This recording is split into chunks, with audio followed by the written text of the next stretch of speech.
Olá, eu sou o Rafael, sócio aqui do Ártica. Eu estou aqui com o Gustavo Arteaga, que ele é diretor de expansão e business development aqui da CEMIC do Brasil. Gustavo, obrigado por ter vindo aqui hoje para a gente bater esse papo. Para quem não sabe, a CEMIC é uma empresa pertencente ao setor de testing, inspeção e certificação. O Gustavo vai explicar um pouquinho melhor daqui a pouco. E a gente assessorou o grupo CEMIC numa transação com o grupo FENA da Grã-Bretanha o ano passado. Gustavo, obrigado pela presença aqui hoje. Se você puder contar um pouquinho da sua trajetória e também o que o Grupo Seimic faz, a gente está todo ouvidos. Claro, obrigado pelo convite aí, Rafael. É um prazer sempre estar aqui na Ártica. Bom, a SEMC, como você falou, ela trabalha no mercado de TIC, teste, inspeção e certificação. No nosso caso, mais especificamente no teste, né? A gente é um laboratório de análises químicas, análises físicas e análises biológicas. Fazemos testes em diversas matrizes.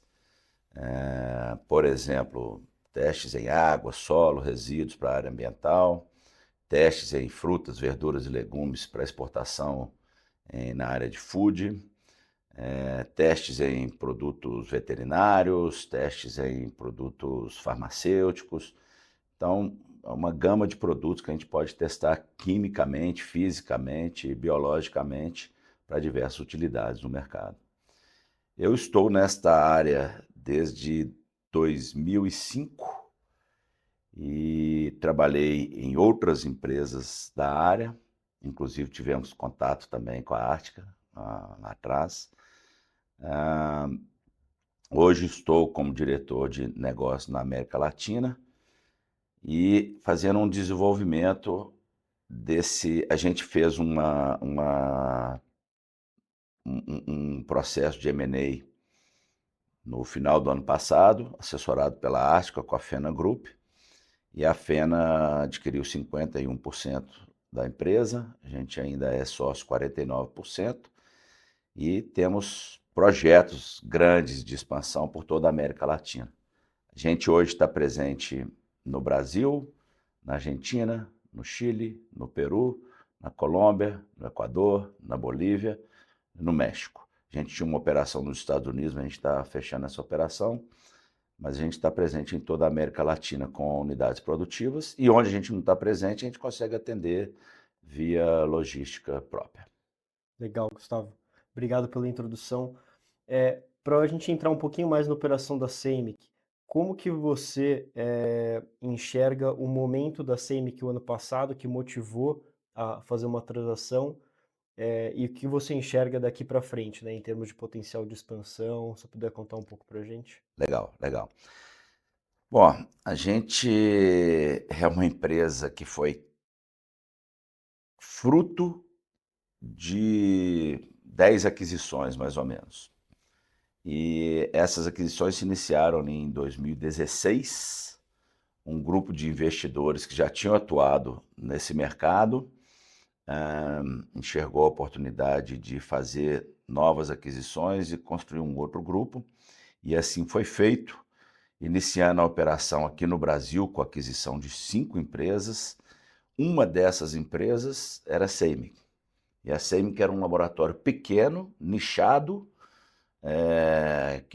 que trabalhava só no mercado de São Paulo, só com consultorias ambientais, e a gente usou a marca Seimic, porque era uma marca muito forte para fazer toda a expansão. Compramos várias outras empresas, fomos crescendo. Uma dessas empresas que a gente comprou tinha um site muito bem localizado em Sumaré. Então, o que a gente fez ali entre 2018, 19, especialmente 20, 21, ali no meio da pandemia, foi unificar essas operações, buscar todas as sinergias de custos, sinergias operacionais e comerciais, e conseguimos fazer a integração disso tudo debaixo de uma só marca. Fora do Brasil, a gente fez também 3 aquisições, porém a história é um pouco diferente, porque a SEM começou como uma startup. Os investidores foram bastante ambiciosos, toparam investir num plano de começar do zero um laboratório que faz análise de resíduos, pesticidas em frutas. E no Chile e no Peru especificamente, são países que têm um potencial muito grande de exportação das frutas. E esse laboratório começou do zero, teve um crescimento muito grande nos últimos anos, que permitiu a gente fazer aquisições. Quando a gente chega ali em 2022, 23, a gente tinha um pipeline grande ainda de aquisições, a gente tinha muita coisa legal engatilhada, mas faltava caixa, faltava um pouco de organização. A gente tinha mudado de patamar a empresa, né?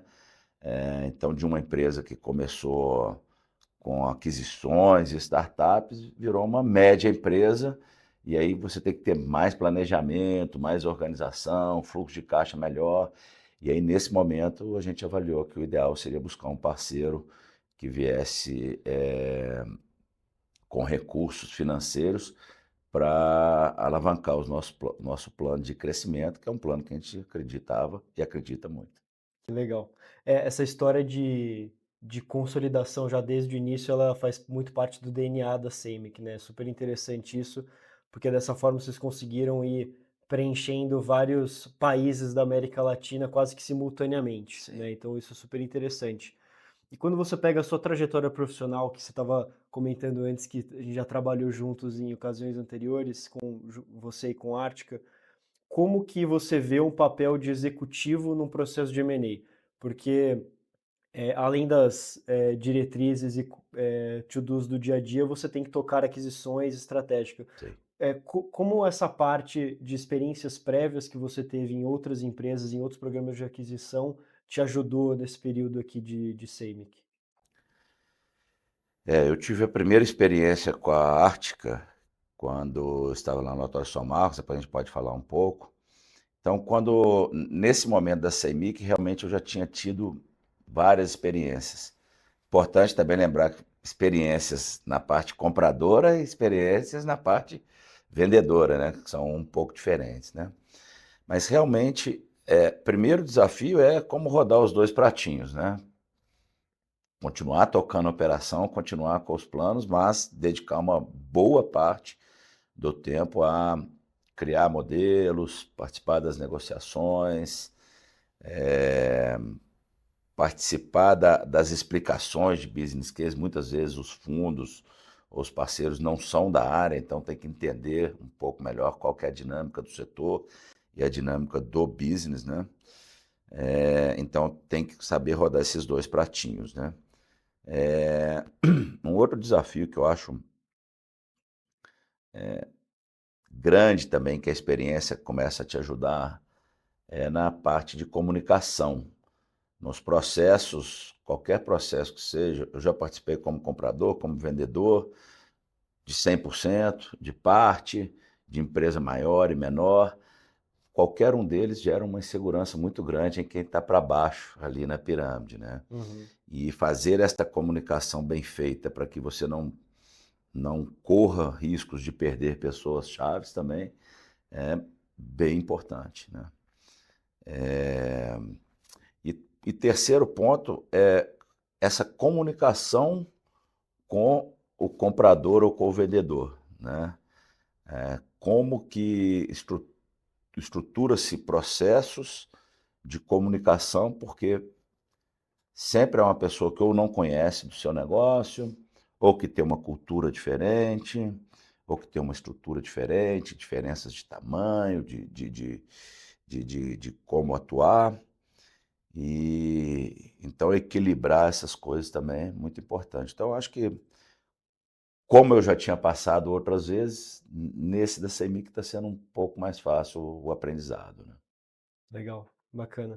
Gustavo, como que foi para vocês no grupo Semic fazer uma transação com um grupo lá da Grã-Bretanha, sabendo que existem todas as complexidades de uma transação cross-border? Se você puder contar pra gente? Esse é um outro grande desafio desse processo, né? Segunda vez que eu passo isso na minha vida.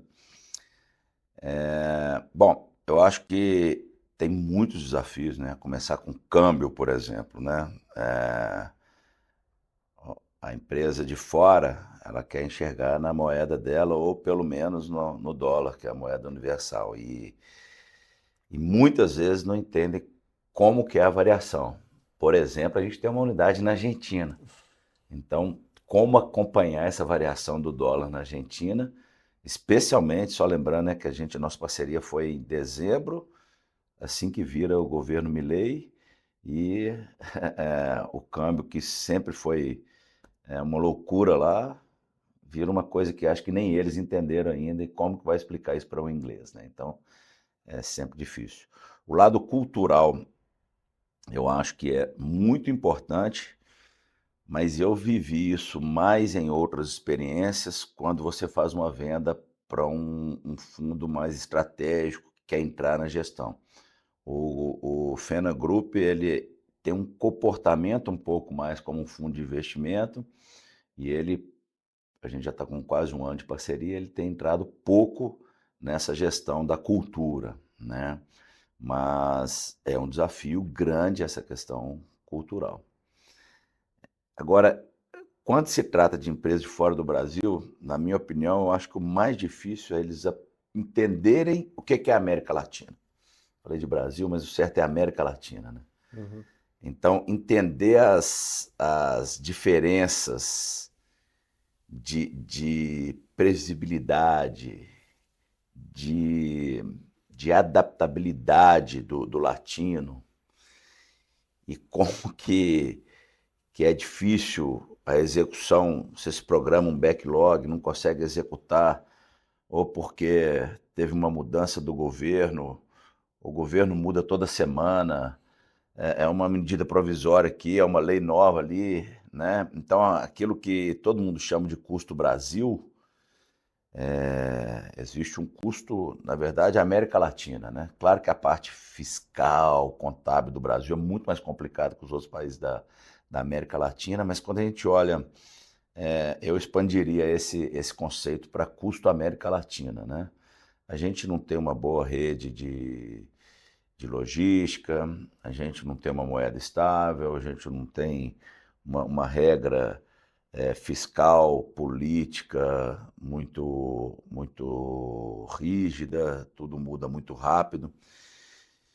E cada vez que você senta com eles para explicar uma mudança do mercado, do negócio, você tem que explicar também uma mudança do governo, da política, do que está acontecendo. Então, essa parte da compreensão do que é a América Latina, eu acho que é o maior desafio, mais do que o lado cultural e mais do que a ambientação deles de entenderem o business, sabe?